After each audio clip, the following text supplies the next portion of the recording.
Welcome to the You Can Man podcast, episode 38. I'm Josh. I'm Tim. And I'm Dave. And on this week's episode, Winterize It.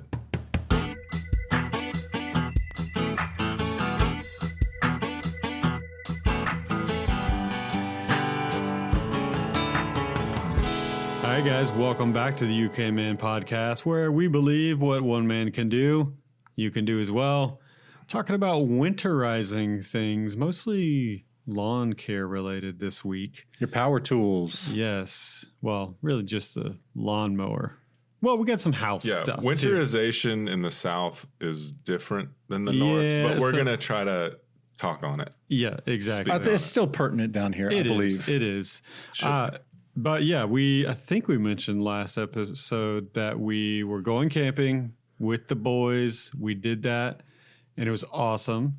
It was awesome. It was interesting, right? So it was my kid's first time camping, and so I was a little bit, I'm not going to say nervous, but I was interested to see how he was going to take it. And I prepped him. I was like, hey man, look, it's going to be fun. We're going to have a good time, but it's going to be cold. So yeah, but you're going to be bundled up, but we're going to be sleeping outside. It's going to be cold. So just get ready for it. He's like, okay. You guys brought a hotel and a heater that we did. So my normal tent is small and I'm big. And so I think it's a 2-person tent, but really just good for me. So I borrowed my brother-in-law's, which is on the packaging. It says cabin, not tent. You know, it was huge. It's pretty accurate. They have those blow up jacuzzi things. I think you could fit one of those in that tent. I wish I had.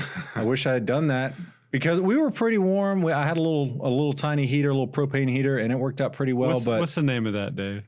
Mr. Buddy or Little Buddy heater? Little Buddy.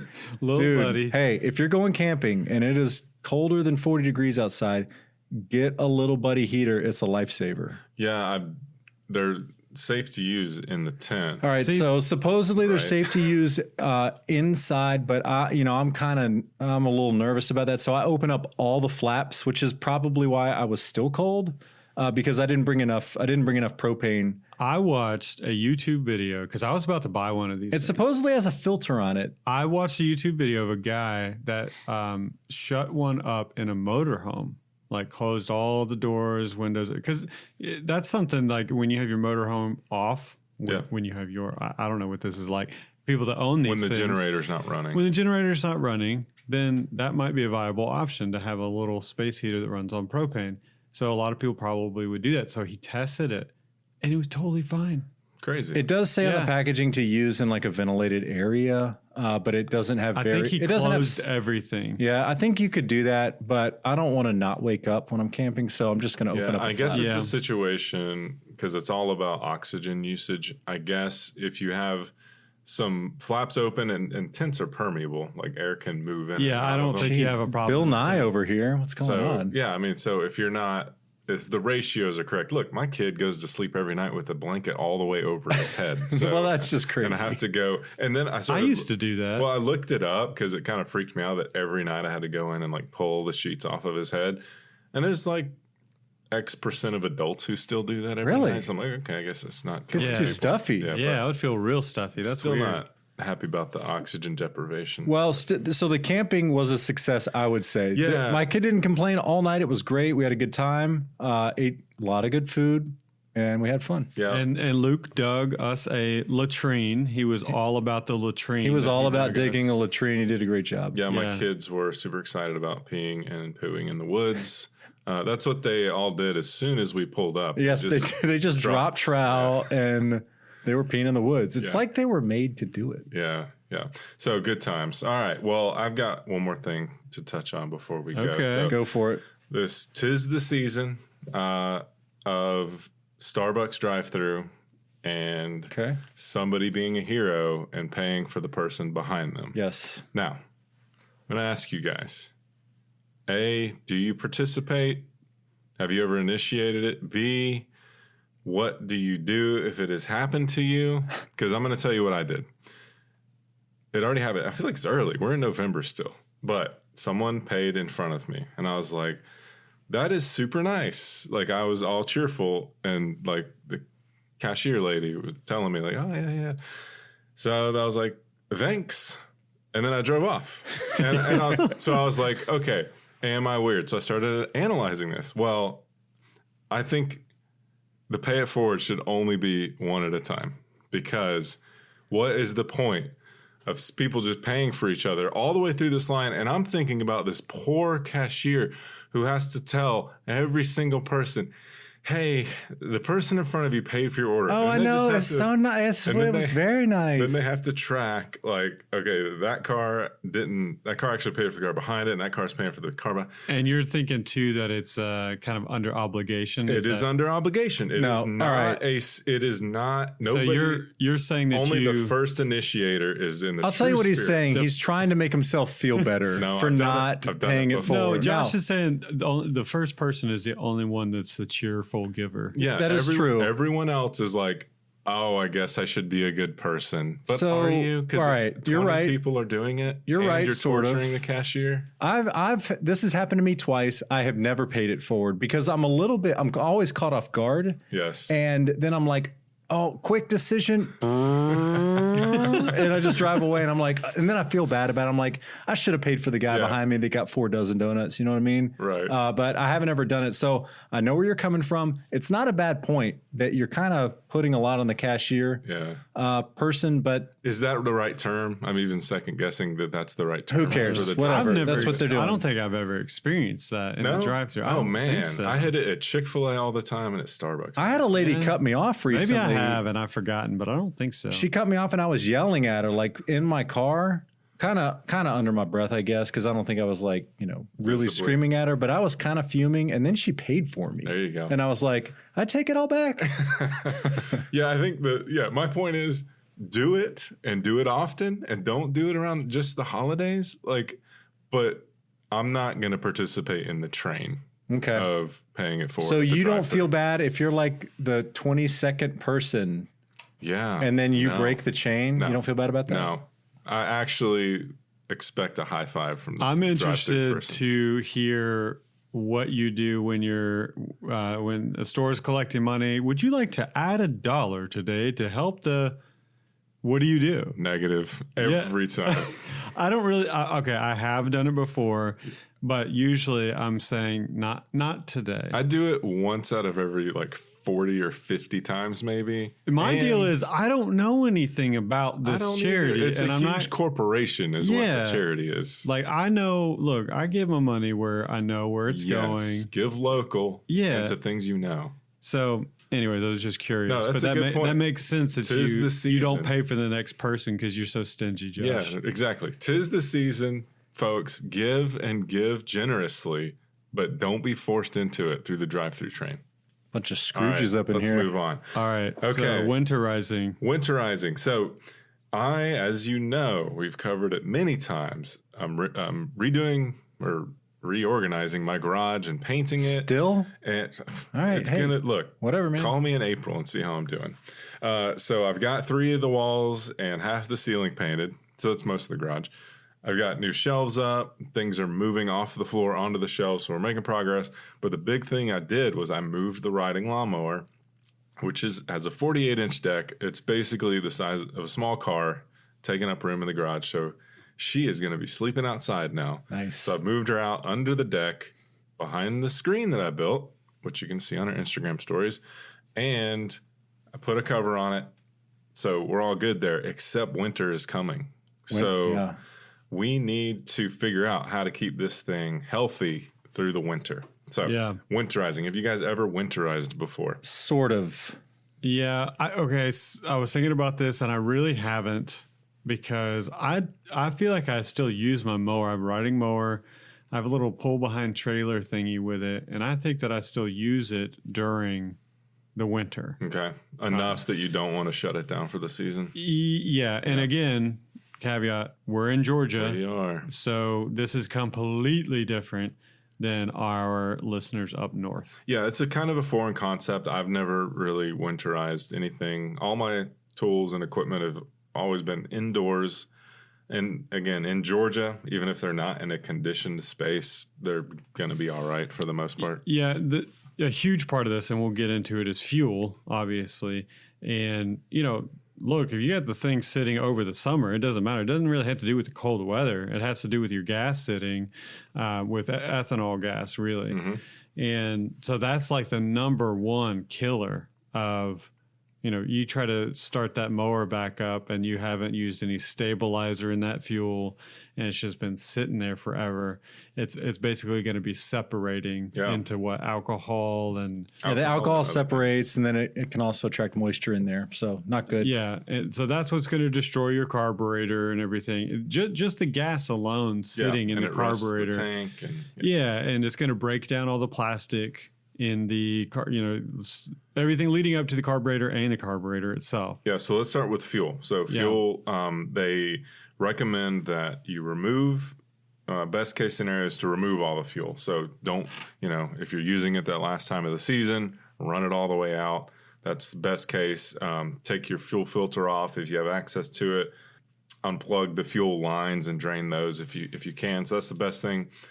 Or if you have fuel sitting in the tank and you can't get rid of all of it, you can put a fuel stabilizer in it. Right. That will help. Now, ethanol-free gas probably doesn't need. Yeah, those have started popping up a lot more recently at area gas stations. So there will be several that are around our area that I've seen that have ethanol-free gas. Am I correct on that? Yep. I feel like, I mean, it's very selective. There's not every... Yeah. So some people don't have them in their area. So if that's the case... What octane do you guys put in your small engines? Because I swear by 89.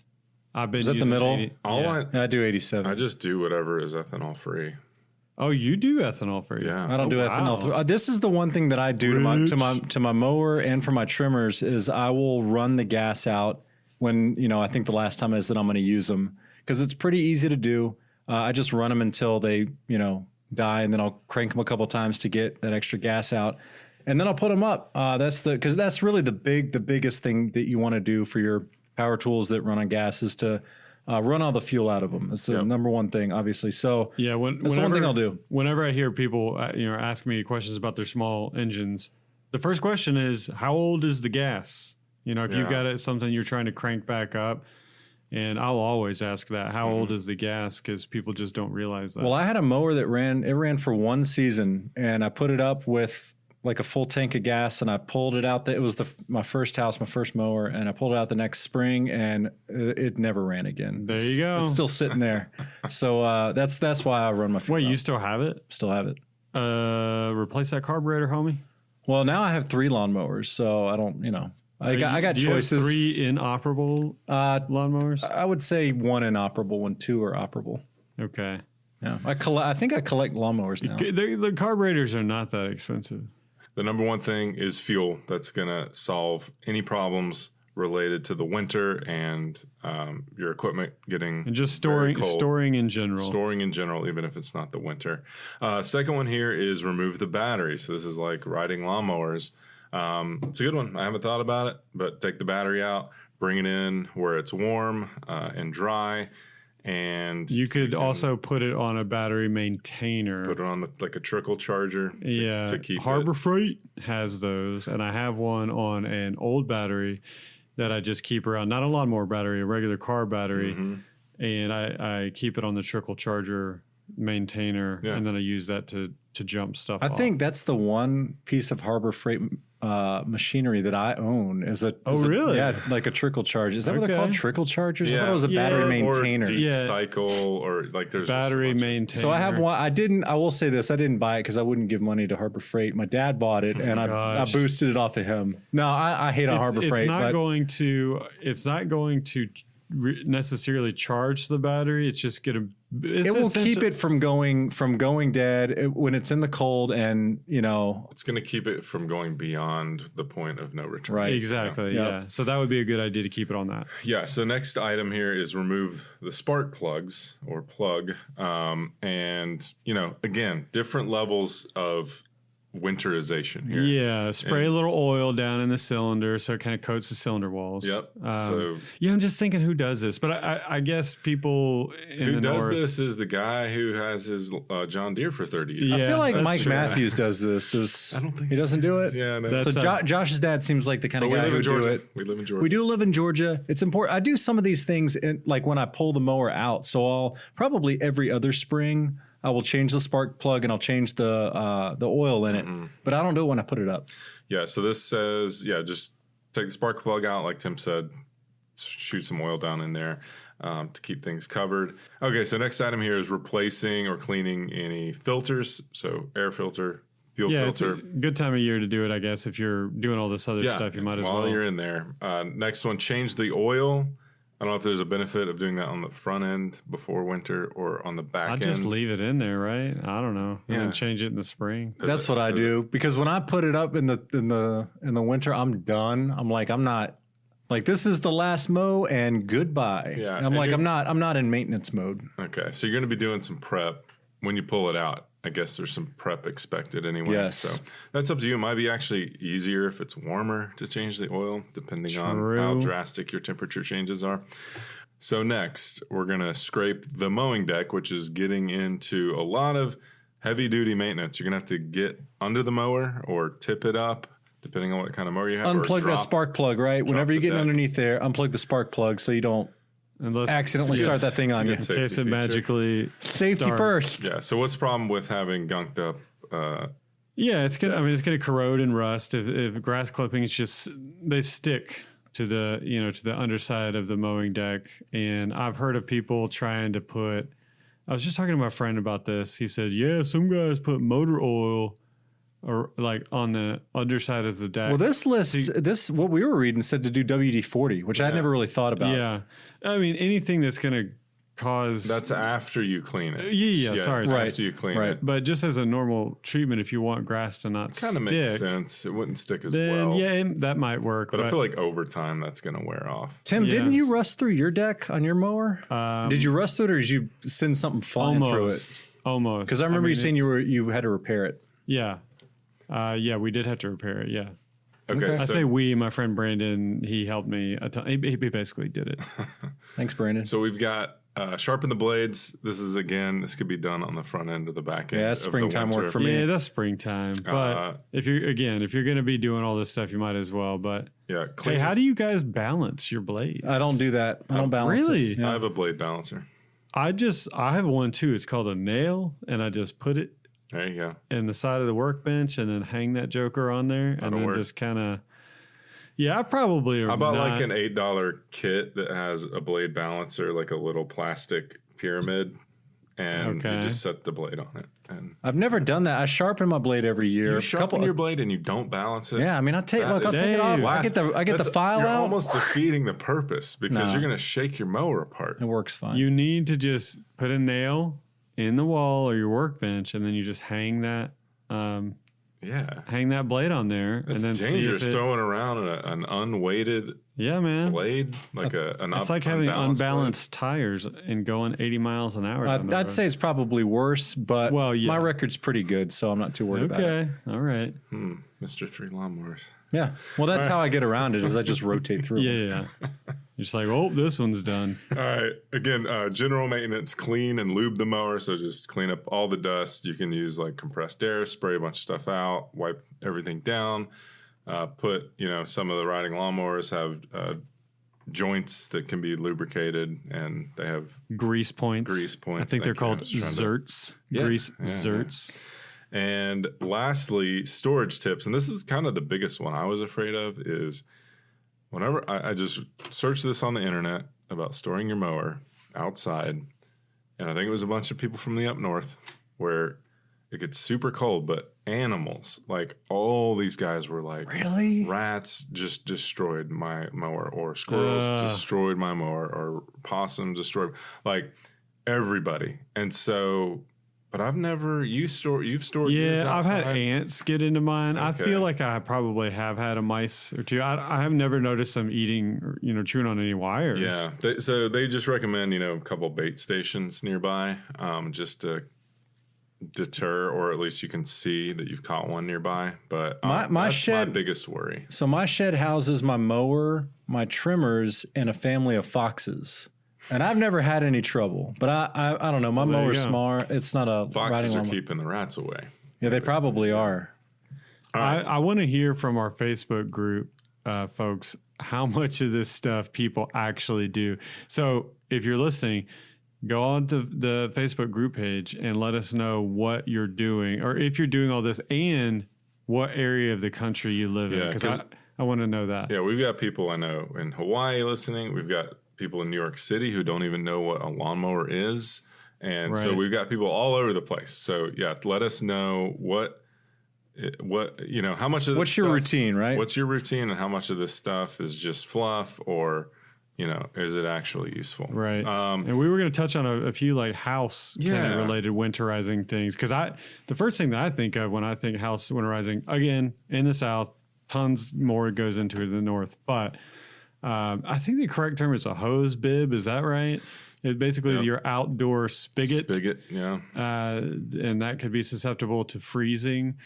I haven't ever had a problem with that because all of mine exit the house from a conditioned space, Mm-hmm. really. And so I think you would really only have issues with this if you're on a crawl space and your plumbing's running under the house and it's going out. I'm not sure. What do you have you guys ever? I'm on a crawl space. I have a spigot that comes out from an unconditioned room. But I haven't ever had a problem with it, thankfully. I've been a little bit worried about it Do you before. shut it off in the winter? I do shut it off. I don't run. So I think you're supposed to shut it off and then turn off the water supply in the house and then open it back up. Yeah, I well, haven't- if you have that, so a lot of times, but that should be present. There should be a valve Yes. that's on the inside of the house before that spigot, so Yep. that you can isolate that and turn that off. But I think that doesn't happen all the time. It should be No, the case. I had to have that added on mine. Yeah. Yeah. Now they do have. I've seen this on probably Ask This Old House. They have spigots that the valve is all the way back in, so it has this long stem. So the water's not sitting on the exterior. Does that make sense? Yep. The water is stopped way back Exactly. in the house. That's a much Not better way to put it. outside. Yeah, and they're not that expensive, so that Yeah. might be an option too. If you are on a crawl space, instead of dealing with covering that up or draining or whatever, just go ahead and switch to that, and you should be fine because there should be enough residual heat, I would think, in the crawl space to keep that from. I mean, I guess Depends on where you are. yeah, it depends on where you are, but Yeah, a lot of these, especially water related, are like completely different up north, like the measures that have to be taken. So some of the ones that are mentioned here are pretty cheap, and we're looking kind of at a budget situation here if we're not trying to like re-insulate our entire house. One of them is I've actually used this in our basement. So I have 2 super drafty windows, actually 4, across the front of the house, that go into basement rooms, and my office is right there outside one of the windows, and we're not replacing the windows anytime soon. And they shut all the way, but they are drafty. Like if the wind starts kicking up, you can kind of put your hand up and feel it. So I got this window insulation film, and it sounds super tacky, but it's a film you can stick around the perimeter of the window, basically on your window trim. And then you use a hair dryer, and it pulls it tight like a drum, and it becomes perfectly clear. You can't even see anything on it. So that has completely stopped the drafts. Really? I've had those up for like a couple years because we never use those windows. Nice. but it makes the window inoperable. Yeah, Windows inoperable. I mean, if you have to get out, you can just rip it down with your hand. True. But yeah, it pulls it tight, and it doesn't look like, hey, that window's got plastic on it. So that's a good one. That was probably the biggest one on this list. What is that called? Do you know? It's window insulation film. Okay. And they sell it at Home Depot. Bought it from Window Home Depot. insulation film. Yep. And again, it's not the best look, but again, this is kind of a budget item here. Door guards, drafts under the doors, so you can buy these Right little there at the threshold kind of insulators, thing? Yeah, that slide under your door that kind of have foam inside of them, so they create a tight seal.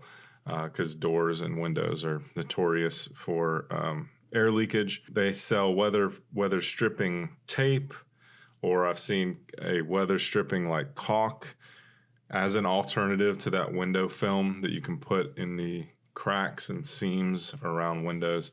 That can be an option as well. So some energy things are like programmable thermostat and making sure that your HVAC filter is clean so that your unit is running efficiently. I just changed mine. My filters are expensive.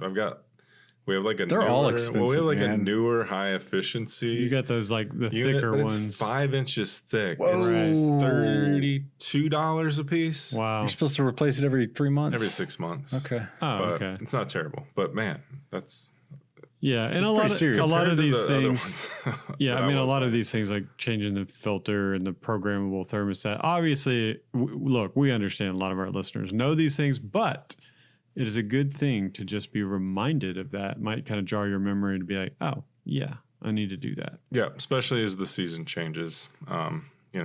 Things that make you more comfortable and save you some money, especially against a frozen water pipe. Yeah. So I was remembering that time that we had to unfreeze your thaw that's a out good point. your exterior for whatever reason. Josh's house, the builders, I don't know, plumber, who, what have you, they I brought. think it might have gotten rerun think? at some point. Maybe they had a leak Yeah. and then they just ran it and it was easier that way.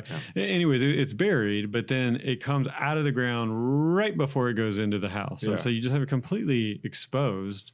Yeah, I mean, it wasn't It's like much. 3 inches Yeah. elbow exposed. And that's exactly where it froze. And we Yeah. took a hairdryer to it and thawed that joker out. I remember Yep. that. And I think I piled some more dirt around it or foam around it. But you don't want, why? Like, seriously, it's a main water supply. Yeah.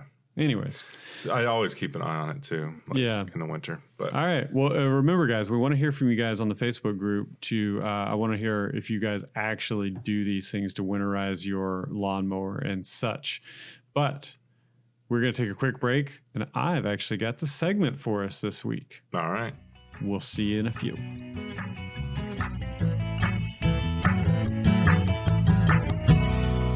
This episode is sponsored by 1776 United.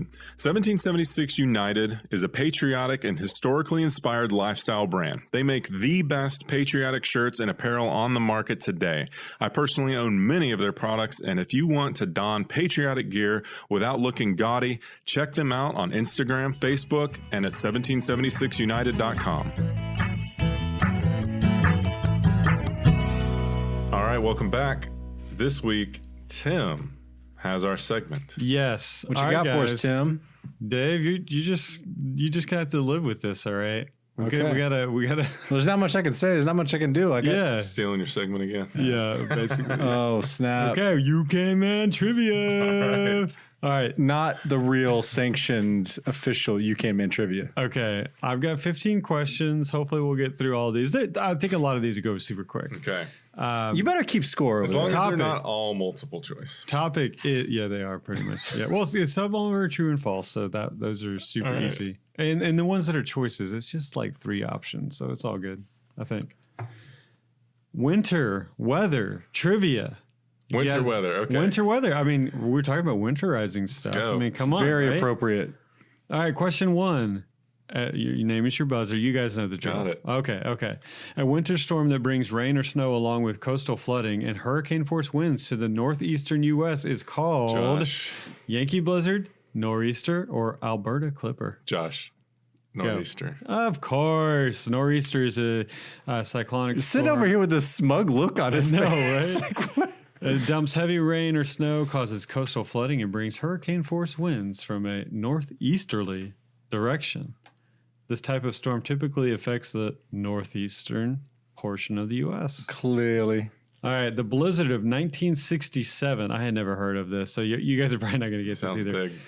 Blizzard of 1967 dumped 23 inches of snow on which Midwestern U.S. city? Columbus, Chicago, or St. Louis? Dave. Go. St. Louis. Josh. Columbus. Chicago.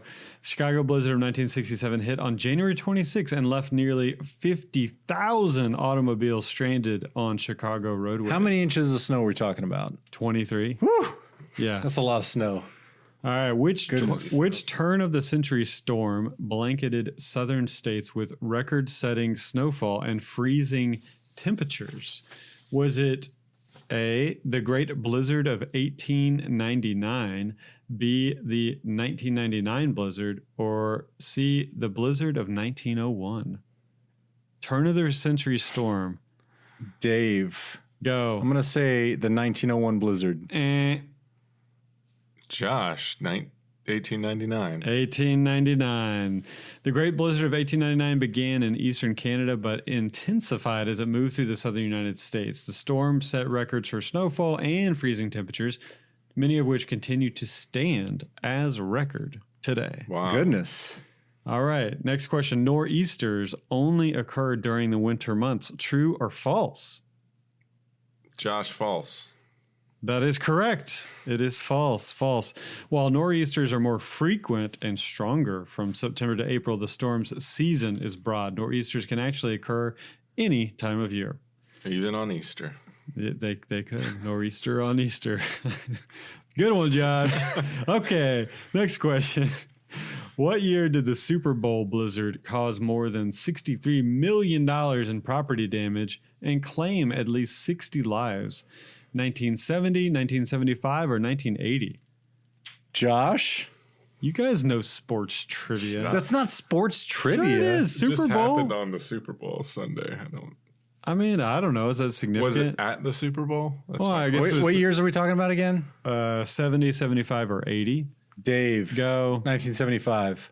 Ding, ding, ding, ding, ding. Yeah, I knew it. The Great Storm of 1975 raged during Super Bowl weekend, spawning 45 tornadoes and dropping as much as 2 feet of Whoa. snow across the Midwest. A blizzard That's an with angry 45 storm. Tornadoes. Yeah, Wow. apparently. Okay. Next question. What nickname was given to the February 2010 blizzard that dumped record snowfall on the Washington, D.C. and Baltimore area? Snowmageddon, Snowfest, or Mega Snow? Josh, Snowmageddon. Yes. Now, I was thought, alive for that. Yeah, I thought when we use that term, is it just like become a general term? Yeah, I think it's you everybody. You put Mageddon onto anything. Yeah, bad I guess now. so. Yeah, the blizzard that hit Baltimore and Washington, D.C. on the 5th of February 2010 was nicknamed Snowmageddon. The severity of the storm prompted officials in both Maryland and Virginia to declare states of emergency. Next question. Why is snow white? Is it because light is reflected, light is absorbed, or light passes through? Dave reflected. Ding, ding, ding, ding, ding. Dave, if you didn't get that, we'd just have some problems. Too The much light- science in this So brain. the light that hits it is reflected at so many different angles that no single wavelength of color is reflected with any consistency. So it causes it to be reflected as white. Crazy. Yeah. Next question. Which city did this 2006 blizzard dump 26.9 inches of snow on? New York, Chicago, or Boston? 2006. So this is kind of recent. Kind of recent. Dave. Josh, a while ago. You got it. Boston. Josh, what was New York, Chicago, or Boston? New York? Yep, New York. New York blizzard of 2006 dropped a total of 26.9 inches and was the largest snowfall the Don't city get too had excited seen over there, big guy. since 1947. That was the largest snowfall. Crazy. Wow. Okay, next question. Which country had the largest 24-hour snowfall on record? Greenland, Sweden, or Italy? Dave. Go. Sweden. Eh, Dave. Really? eh. Greenland. Dave. Italy. Wow. I know, It I was didn't- Italy? Yeah, isn't that Dang. weird? Well, the Alps, aren't they on the north? Yeah, right? March 5th, 2015, Capricata, I don't know how you pronounce that, whatever, Capricata, Italy, received, okay, listen to this, 100.8 inches of snow in approximately 18 hours. Come on. I don't know. I'm not making this There's stuff got to up. be something off with the measurement. The previous There's a conversion I mean, issue. It's not that.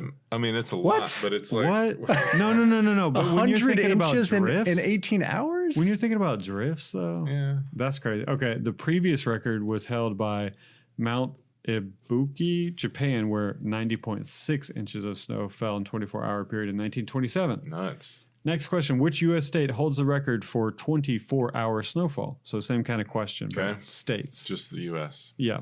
City? Oh, sorry. Choices. Colorado, Montana, or Alaska? Josh, Montana. Dave, Colorado. That is correct. The official U.S. record for 24-hour snowfall is 75.8 inches, measured at Silver Lake, Colorado on April 14th, 1927. Everybody knows that. Was that the same year? Yes, as the previous record. Man, I bet they all thought that That was an angry I year. bet they all Global thought cooling. the globe was Yeah. cooling that year. They probably did. Okay, next question. Sudden and rapid. This is an interesting one, guys. Okay, I'm interested to see if you guys know this. Sudden and rapid freezing of soil can cause a phenomenon known as frost quakes. True or false? False.